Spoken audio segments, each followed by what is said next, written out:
Hello, my name is Kolo, and welcome back to another Spice and Wolf episode review.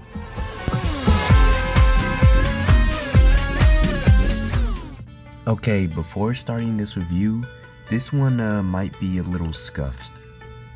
I don't have my mic with me, and I'm also doing this on my phone. But let's actually begin the review. Okay, episode 15. This episode covers all of chapter 2 of the light novel. Okay, the episode begins with a little flashback of Holo leaving Lawrence for the first time. Lawrence was just dreaming about all of this after last night, and luckily Holo is still there.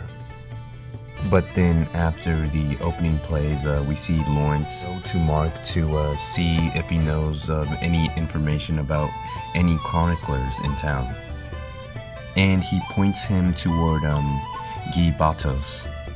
But then after that, he goes back to the inn and greets Holo with some bread, after what I assume to be a hangover. After Holo's done eating, she asks Lawrence if they can attend the festival. Lawrence says he can't, but he'll let Holo wander around herself. Holo asks Lawrence why she can't come with him. But Lawrence says it'll all be over tomorrow and then they can see the festival tomorrow. Holo teases him a bit and she says that'll be enough for her to get by. On his way to the trading guild Lawrence is a part of, he thinks about what he heard about Yoitz earlier. And when he gets to his trading guild, he sees a Marty there. He thanks him again for getting them that inn to stay at. And he offers to show Lawrence around town, but he of course doesn't have time. And he decides that he wants to show Holo around because she wanted to see the festival. Right after Amarty leaves, Batos shows up, and Batos asks Lawrence his reasoning and why he's looking for a chronicler. Lawrence sees it as a little hobby right now, and on their way to the chronicler, Batos tells Lawrence the reason why he's so into old stories.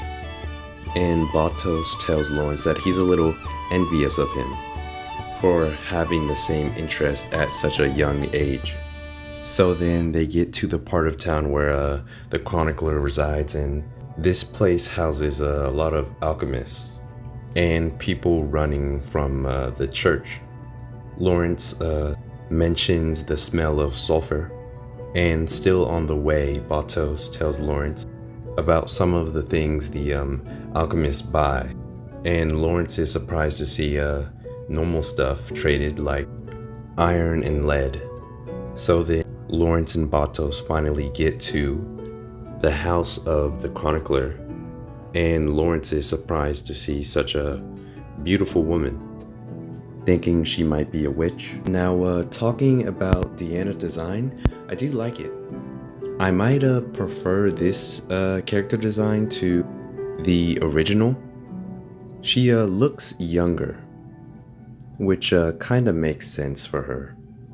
So then Lawrence introduces himself, and they get inside and start talking about, or Lawrence asks Diana about the northern lands and specifically Yoitz. Deanna then brings up the moon hunting bear that destroyed Yoitz.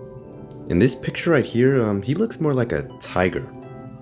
I think I like the original design more, but it's not too big of a deal for me. Diana then speaks of Lanos, a town near Yoitz, and there's a story about Yoitz, or a story about Holo, and some of her noteworthy characteristics. Lawrence thanks Diana for some of the information, and Diana wants to be repaid with old stories or old legends, not twisted by the church. So Lawrence tells her a story about a certain city of gold and legendary dragons. And on their way back, Lawrence thanks Batos for giving him the opportunity. And Batos feels that he also got something out of this. So then Lawrence goes back to Mark's stall, and there's this rumor or a story going around that Lawrence might have had a fight with Holo because of Holo and Amarty walking around together. Mark tells Lawrence not to underestimate Amarty, and Mark gets told off by his wife for saying something a little unbecoming. So then Lawrence goes back to the inn, assuming he ran there. By the way, he's breathing, and Holo seems pretty tired. Lawrence is a little worried by the things she brought home, and in the morning, Lawrence asks his Holo what story did she give Amarty about their relationship. And then Lawrence brings up this little gold block, that being pyrite, the centerpiece of this whole art. Holo tells Lawrence of the details of how she got it, and also how popular it was.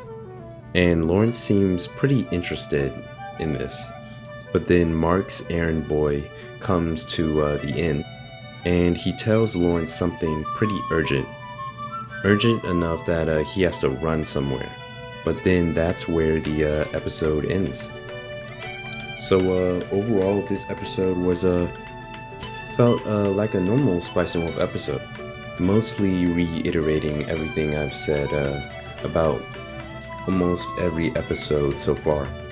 Pretty similar to the original. The biggest thing I really think I had to comment on was Diana and how she looked. Aside from that, I really like the way the town looks. It feels much more lively with shots like this. But I think I'm going to end today's review here. Sorry again for being late on this one. But tune in next week to see what happens next.